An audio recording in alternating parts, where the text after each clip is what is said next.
నా జీవితాంతం రుణపడి ఉంటా. మళ్ళీ నాకు జన్మనంటే తెలుగువాడిగా పుట్టాలని, తెలుగు గడ్డ రుణం తీర్చుకోవాలని నా ఆకాంక్ష. తప్పకుండా ఇచ్చేస్తాను. మొన్న మీరు ఒక్కసారి చూస్తే ఎన్నికల్లో ఇక్కడుండే శాసనసభ్యులందరికీ అనుభవం ఉంటుంది. ఎక్కడో అమెరికాలో ఉండే వ్యక్తులు 5 లక్షలు 10 లక్షల రూపాయలు ఖర్చు పెట్టుకుని ఓటొచ్చి ఓటేయడం, నెల 2 నెలలు పనిచేసే పరిస్థితికి వచ్చారు. వేరే రాష్ట్రాల్లో ఉండే ప్రతి ఒక్కరూ ఇది నా బాధ్యత అనే ఉద్దేశంతో అందరూ వచ్చి ఓట్లేసే పరిస్థితికి వచ్చారు. కొన్ని సంఘటనలు చూస్తే ఆశ్చర్యం వేస్తుంది. హైదరాబాద్ నుంచి ఎన్నికల ముందు రోజున 55 ట్రైన్లు వేశారు. 55 ట్రైన్లో ఫుట్పాత్ల పైన నిలబడుకొని వచ్చారు. ఏసీలో ఫుల్గా, మామూలుగా ఏసీ అంటే ఒక ప్రెషర్ ఉంటుంది, ఎక్కువ మంది ఉంటే గాలి ఆడదు. అయినా కూడా లెక్క పెట్టుకోకుండా వచ్చారు. వీళ్ళందరినీ మనం పిలిస్తే రాలా, మనం ఆర్గనైజ్ చేస్తే రాలా. కానీ ప్రజలు గెలవాలి, ఈ రాష్ట్రాన్ని కాపాడుకోవాలని పిలిపించాం. ఎన్డీఏ, పవన్ కళ్యాణ్ గారు, బీజేపీ, తెలుగుదేశం ముగ్గురం కలిసి దాంతో స్పందించి పెద్ద ఎత్తున ప్రతి ఒక్కరూ మా బాధ్యతను వచ్చారు.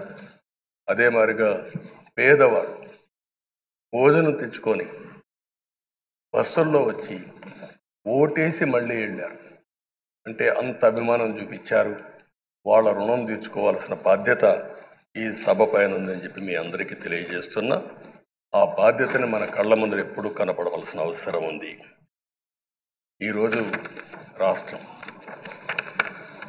విధ్వంసమైన రాష్ట్రాన్ని మళ్ళీ గాడిన పెట్టాలి. మంత్రులందరం ప్రమాణ స్వీకారం చేశాం, పవన్ కళ్యాణ్ గారు అందరం కూడా చేశాం. కానీ ఈరోజు ఒక్కసారి ఆలోచిస్తే ఎక్కడున్నామో తెలియని పరిస్థితి, ఎంత అప్పు ఉందో తెలియని పరిస్థితి, చాలా సమస్యలు ఉన్నాయి. అయితే ప్రజలు మంచి ఎమ్మెల్యేలు ఎన్నుకున్నారు.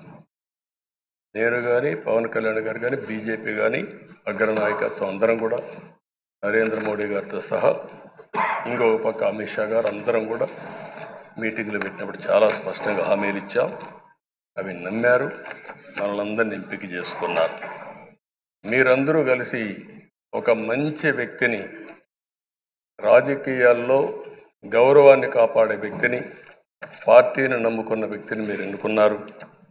ఈరోజు మనందరం కూడా గుర్తుపెట్టుకోవాల్సింది, ఇక్కడికి వచ్చినప్పుడు అవతల పార్టీ వాళ్ళు కూడా మనం ఎగతాళి చేయాల్సిన అవసరం లేదు. ప్రజలు పనిష్మెంట్ ఇచ్చారు. ఇదే హౌస్లో నేను చూశాను, 23 సీట్లు మాకు వచ్చాయి. మేము బాధపడ్డాము. కానీ ప్రజాస్వామ్యాన్ని గౌరవించాలనే ఉద్దేశంతో ప్రజాస్వామ్యుతంగా పనిచేశాం.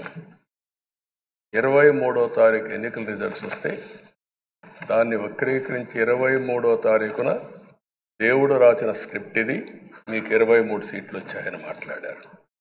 ఇప్పుడు నేను అడుగుతున్నా, కూటమికి 164 సీట్లు వచ్చాయి. 1, 6, 4 కూడుకుంటే 11 వస్తుంది.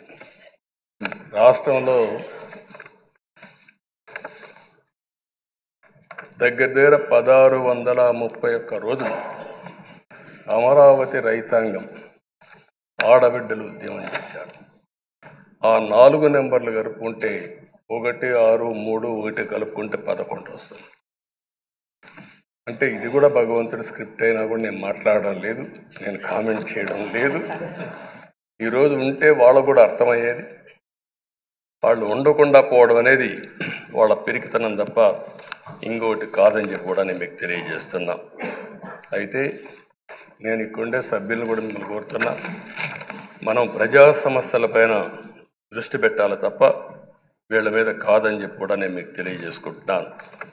ఆ రోజు పవన్ కళ్యాణ్ గారిని అసెంబ్లీ గేటు కూడా తాకనీయం పెద్ద పెద్ద డైలాగులు చెప్పారు. 21 సీట్లలో పోటీ చేసి 21 సీట్లని గెలిపించారు.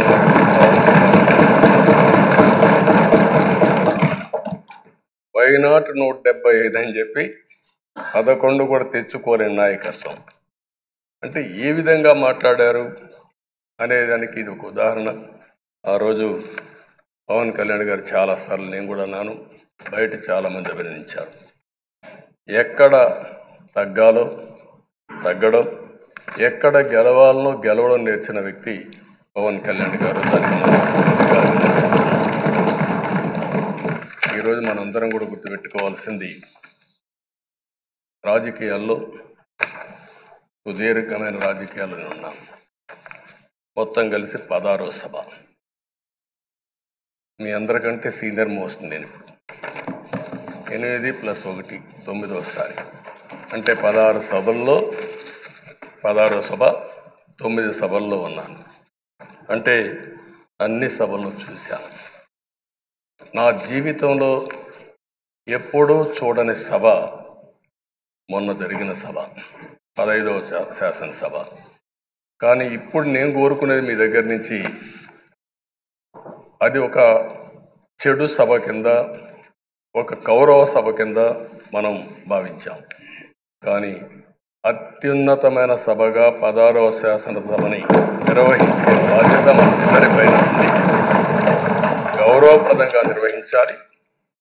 అదే సమయంలో ఇక్కడుండే ప్రతిపక్షాల దృష్టిలో పెట్టుకొని కాదు, 24 గంటలు మనం ప్రజలతో ఉండాలి. ప్రజాప్రభుత్వంగా ప్రజలకు జవాబుదారితనంగా ఉండాల్సిందిగా నేను మిమ్మల్ని అందరినీ కోరుకుంటున్నాను.